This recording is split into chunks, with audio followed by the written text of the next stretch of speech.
Bienvenidos al mundo de la historia. Hoy les hablaré del sistema de castas y las pinturas de este género en la Nueva España. Aclaro que eran pensamientos, términos y creencias que se tenían en la época novohispana y de ninguna manera representan la opinión de este canal. El mestizaje en México surgió a inicios del siglo XVI, de la mezcla entre los españoles, los pueblos indígenas y los esclavos africanos.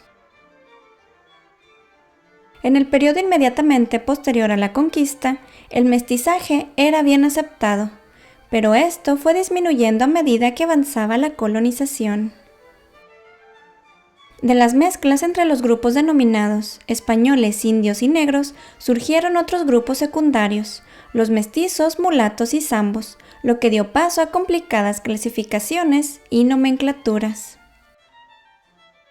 En la Nueva España no era bien visto que un español peninsular o uno nacido en el nuevo continente se casara con un africano, un indio o incluso un mestizo.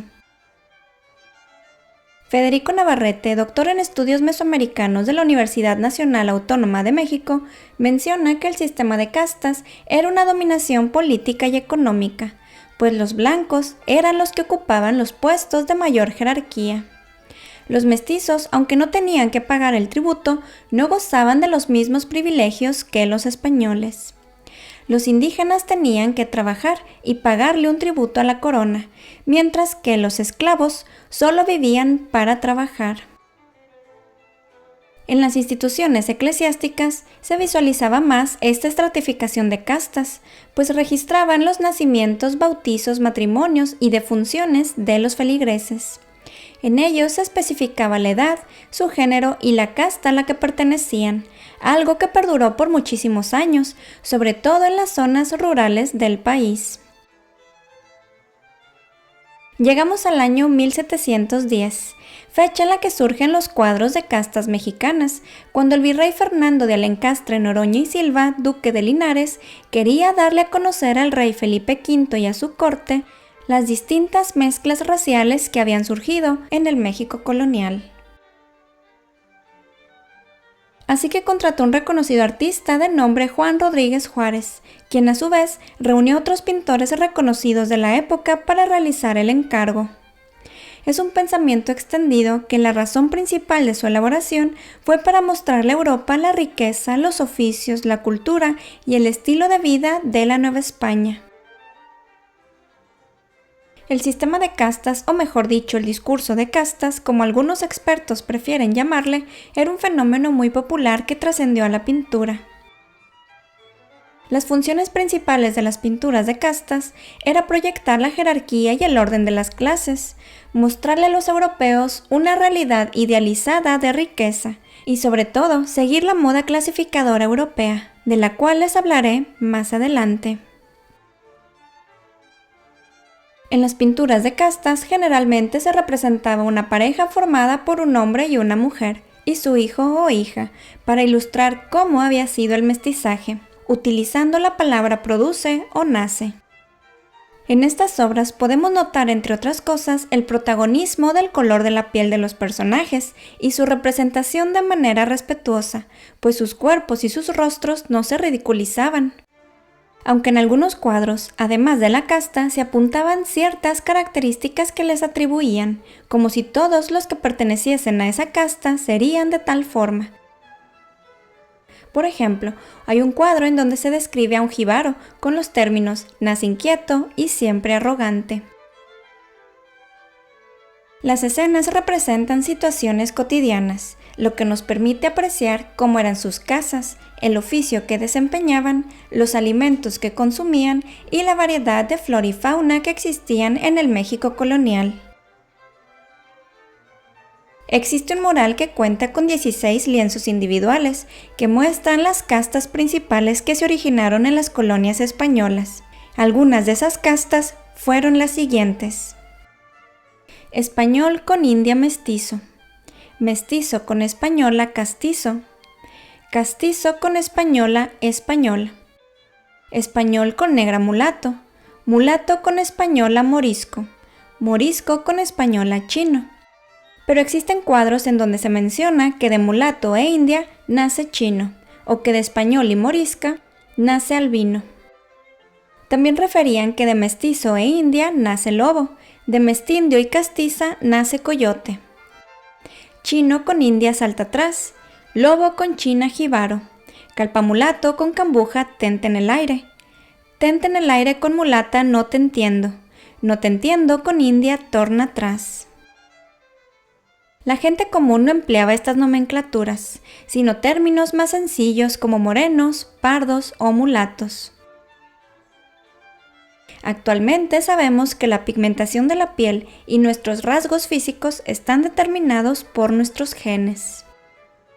Los cuadros y las nomenclaturas reflejaban la necesidad de hacer ver el carácter multirracial que acentuó la diversidad cultural de la sociedad novohispana.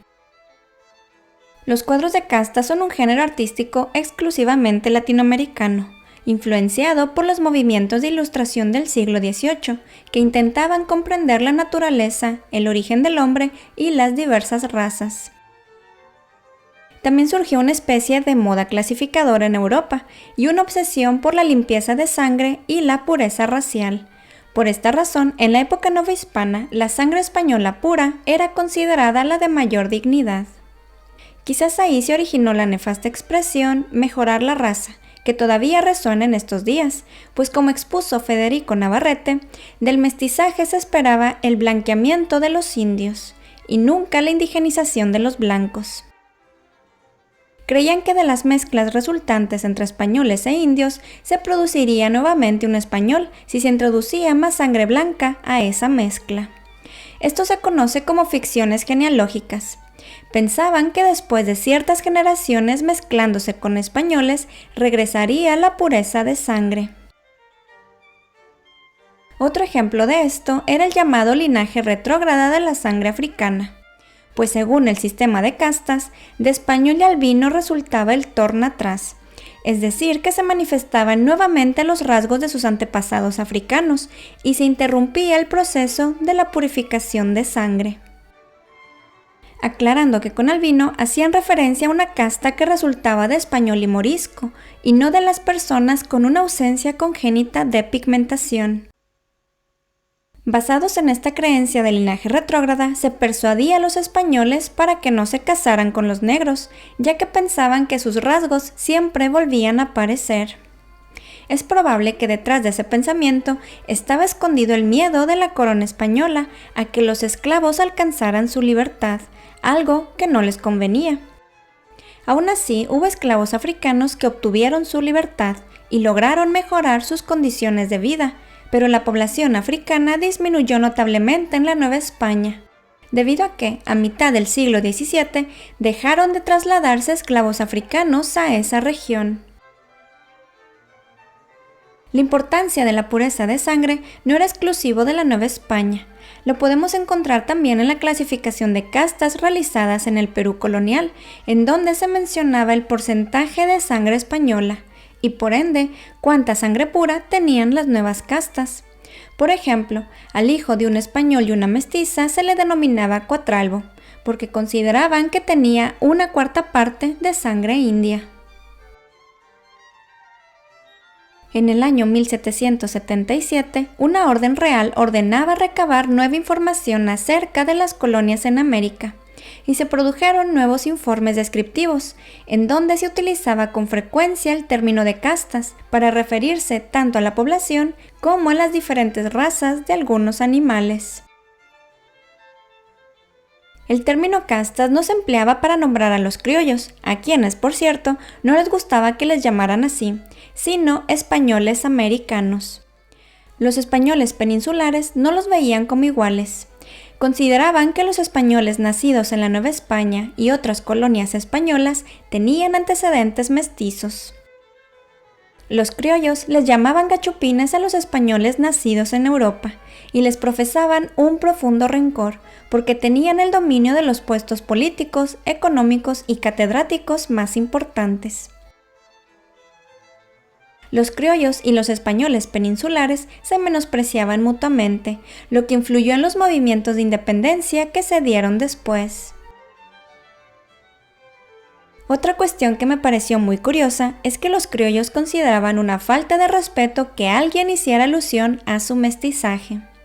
En el libro Noticias Secretas de América, escrito en el siglo XVIII, se menciona que era rara la familia criolla que no tuviera ascendencia india o africana. Era tanta la necesidad de estas familias de dejar en claro la pureza de su linaje que divulgaban las flaquezas de las otras familias, para dejar ver que la suya era la de mayor distinción, hasta que llegaba un punto en el que todas las familias habían dejado ver las mezclas raciales de las otras.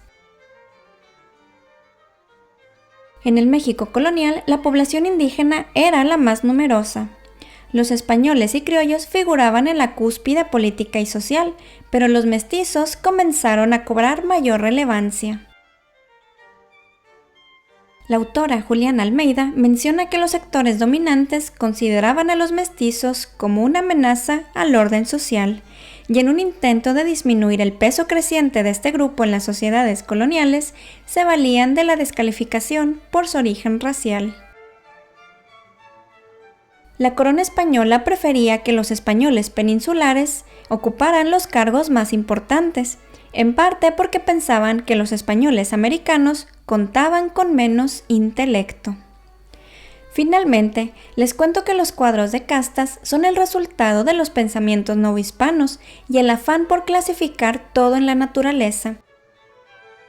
Durante 100 años, diversos artistas plasmaron en sus pinturas las complejas y variadas mezclas que se dieron en la Nueva España, pero las obras cesaron en 1810, con motivo de los movimientos de independencia.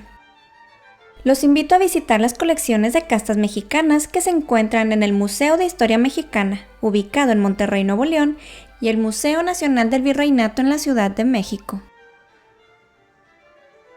El sistema de castas fue un intento por tener controlada la sociedad y limitar el poder de todo aquel que no fuera español. Sembró las bases del racismo y desigualdad que persiste actualmente en México y otros países del continente americano. Si bien no podemos cambiar nuestro pasado, sí podemos cambiar el presente, dejando de lado los prejuicios y evitando discursos discriminatorios y ofensivos. Muchas gracias por llegar hasta aquí. Si les gustó el video, denle like y compártanlo con sus amigos. Suscríbanse a mi canal y activen la campanita para que no se pierdan ningún dato curioso e interesante de la historia. Cuéntenme en los comentarios qué opinan del sistema y las pinturas de castas. Ya hasta pronto.